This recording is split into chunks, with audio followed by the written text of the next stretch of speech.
Mi nombre es Leonel Osorio Cardona, natural del municipio de Anzoátegui, Tolima. Soy maestro docente de profesión, sin embargo en los ratos libres pues los he dedicado a escribir algunos libros. Dentro de ellos el primero, Apuntes Maestro, una síntesis de lo que todo buen maestro debe saber, hacer y ser.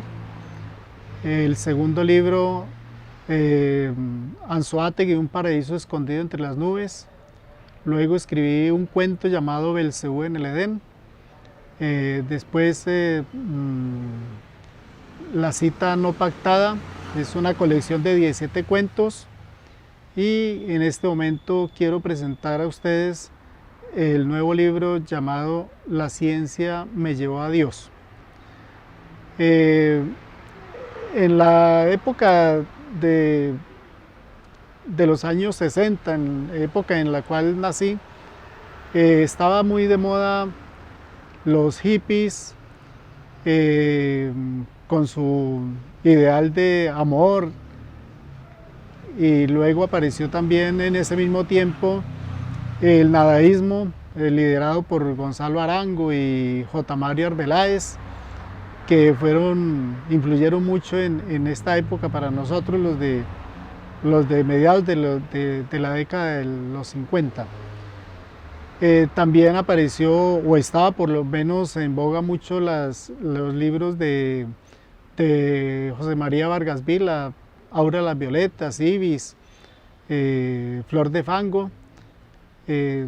Además también en ese tiempo también se hablaba mucho de la izquierda ortodoxa, y pues todo esto influyó en nosotros para que de alguna manera empezáramos a tener algunas características propias de nuestra juventud. También escuché en ese tiempo lo que era el ateísmo y me interesó en conocer qué significaba la palabra ateísmo y sus características, no solamente con el fin de conocerle, sino con la posibilidad de adoptarlo como algo propio para mí, ¿no? No era fácil tampoco de pronto lectura sobre esto, porque tocaba en las bibliotecas públicas y las bibliotecas públicas no tenían documentación sobre esto, y de pronto en bibliotecas privadas, pero era muy complicado uno acceder a una biblioteca privada, pero de todas maneras uno era, digamos, un joven pues con muchas expectativas, y pues era un campo sin arar, pero dispuesto a ser cultivado, que eso fue lo que pasó en nuestra época. Algunos compañeros incluso que adquirieron o llegaron mucho a la parte de la izquierda, del comunismo, crearon incluso algunos grupos, pero que por su inexperiencia esos grupos llamados subversivos en ese momento duraron 2 días y 3 noches, porque al tercer día pues los descubrían, entonces hasta ahí llegaba todo.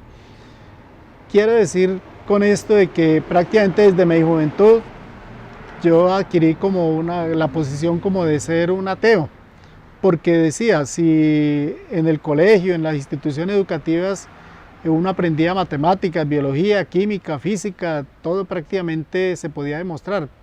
Los teoremas matemáticos demostraban lo que tenía que ver con las matemáticas, pero demostrar la existencia de Dios no era posible. Entonces uno dice, pues si no es posible digamos, la demostración de la existencia de Dios, entonces ¿para qué necesitamos un Dios? Entonces, por eso, digamos, tomé como filosofía, digamos, el ateísmo. Entré luego ya un poco un poco más de la adolescencia a estudiar licenciatura en biología y química, y durante la licenciatura pues entonces uno lo que tiene que ver con las ciencias naturales, la biología, la química, la física, pero todo ahí era demostrable, ¿no? Por lo menos en los laboratorios de biología, pues se demostraba, se miraba al microscopio, se observaban cosas, lo que se decía en clase se experimentaba en el laboratorio. Lo mismo en las clases de química, lo que se hablaba en teoría se experimentaba, y uno entonces se estaba viendo que todo lo que se hacía se podría demostrar. Eso en un comienzo como que reafirmó el ateísmo en mí.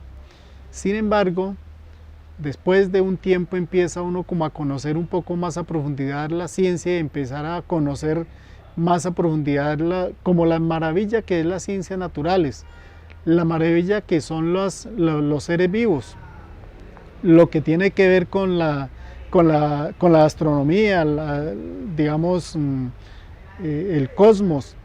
Todo eso empieza uno como a hacerlo reflexionar al respecto de que, bueno, si existe toda esta perfección, pues yo creo que no es simplemente por evolución. La evolución pues está bien, existe, pero de todas maneras pudiéramos decir que la evolución empieza desde algo que ya existe. Y empiezan a mirar también que el mundo, el cosmos, todo lo que existe prácticamente está dominado o está integrado por solamente tres cosas, que diríamos, uno, son las tres partículas subatómicas, el electrón, protón y neutrón. Otra son los 92 elementos químicos o átomos, y otra son los dos ácidos nucleicos. Entonces uno dice, con estas tres cosas nada más se ha hecho todo. Reflexiona uno, bueno, ¿por qué con tan poquitas cosas se hizo todo? Y es que es cierto, no hay nada aparte. El hombre, lo que ha conocido de la Tierra, lo que ha conocido del universo, lo que ha conocido en sus viajes a la Luna, no encuentra otros elementos diferentes a los que ya existen.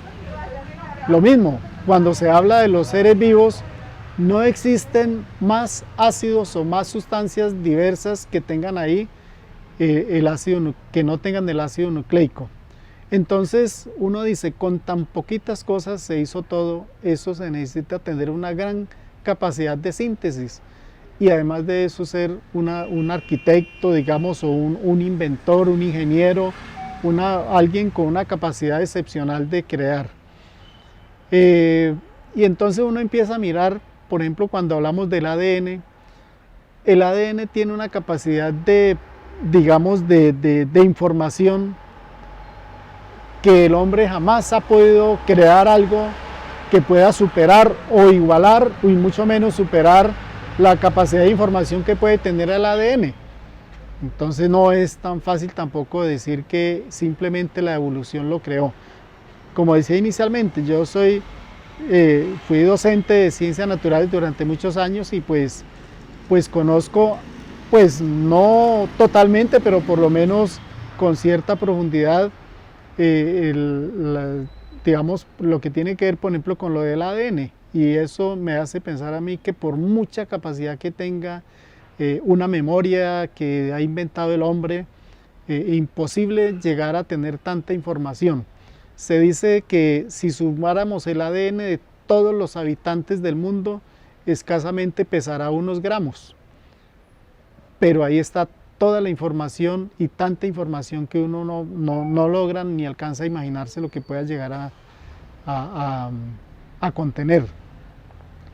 Por otro lado, por decir algo, por colocar algunos ejemplos sencillos, ¿no? La célula. La célula también es microscópica. De pronto las células más grandes son los huevos de un ave, ¿cierto? Pero las células en su mayoría son microscópicas. Hay muchas formas, pero cada célula prácticamente es un ser vivo con todos los órganos, todos los sistemas que tiene un ser vivo ya, digamos, de tipo macro, un animal o el ser humano o una planta gigante, digamos.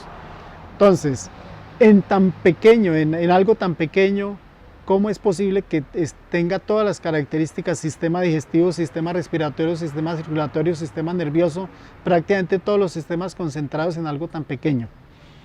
Miramos por otro lado, por ejemplo, lo que tiene que ver con la fotosíntesis, que es un proceso aparentemente sencillo, pero siendo, entre comillas, sencillo, las plantas, a través de cada una de sus hojas, las plantas verdes, y solamente utilizando el gas carbónico, el agua, la luz y la clorofila, con eso es suficiente para producir el oxígeno que todos los demás seres vivos necesitan.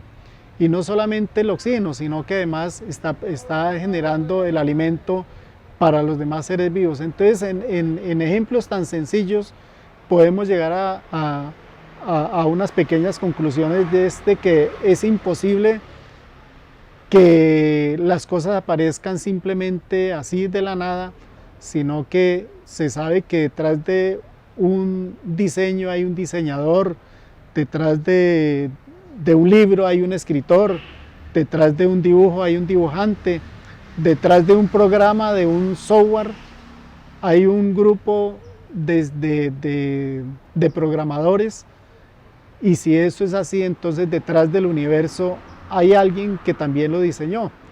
Entonces, en síntesis, digamos, lo que quiero con este libro es mostrar de alguna manera como una reflexión de la fe desde las ciencias naturales. Poder decir que lo que existe fue creado por alguien. No es simplemente el Big Bang, ¿cierto? Sino que digamos que el conocimiento parte de la existencia, es por lo menos lo que se ha dicho, y es que prácticamente el Big Bang, a partir del Big Bang se creó el universo. Pero antes del Big Bang, ¿qué había? Ese antes es lo que lo lleva a uno a pensar en algo, en un creador. Hay muchas teorías acerca del origen de la vida, del origen del universo, pero por lo menos yo creo que hay unas que son determinantes. El principio de la causalidad. ¿Qué es el principio de la causalidad? Que estamos en un mundo dominado por la causalidad. Todo es causado por algo. No puede existir algo sin que haya sido causado, programado, inventado por alguien. Si por ejemplo en este momento tenemos un celular en la mano, pues ese celular fue inventado por alguien, fue hecho por alguien. Pero si encontramos una piedra, decimos, bueno, esa piedra fue inventada por alguien también. De alguna manera son cosas totalmente diferentes, pero de todas maneras se puede concluir de que todo lo que existe fue creado por alguien, y quiere decir que hay una causa y un efecto. Toda causa lleva un efecto. Está el principio de la primera causa, que es a donde se llega generalmente cuando se dice de la evolución. La evolución parte de algo que existió inicialmente. Eso primero fue la primera causa. Pero también está el principio antrópico. El principio antrópico es el que a la vez se combina con el principio del universo bien afinado. El principio antrópico dice es que prácticamente a nosotros nos han hecho el universo, nos han hecho este planeta en el cual vivimos, lo han hecho para que nosotros podamos vivir. ¿Por qué? Porque todo lo que existe tiene las condiciones apropiadas para que nosotros podamos existir. Por ejemplo, tiene la cantidad de oxígeno suficiente, tiene los gases que nosotros necesitamos inspirar, que nosotros necesitamos para poder existir. Está a una temperatura adecuada. Si disminuyera en un mínimo porcentaje la cantidad de oxígeno del universo, los seres vivos no existiríamos.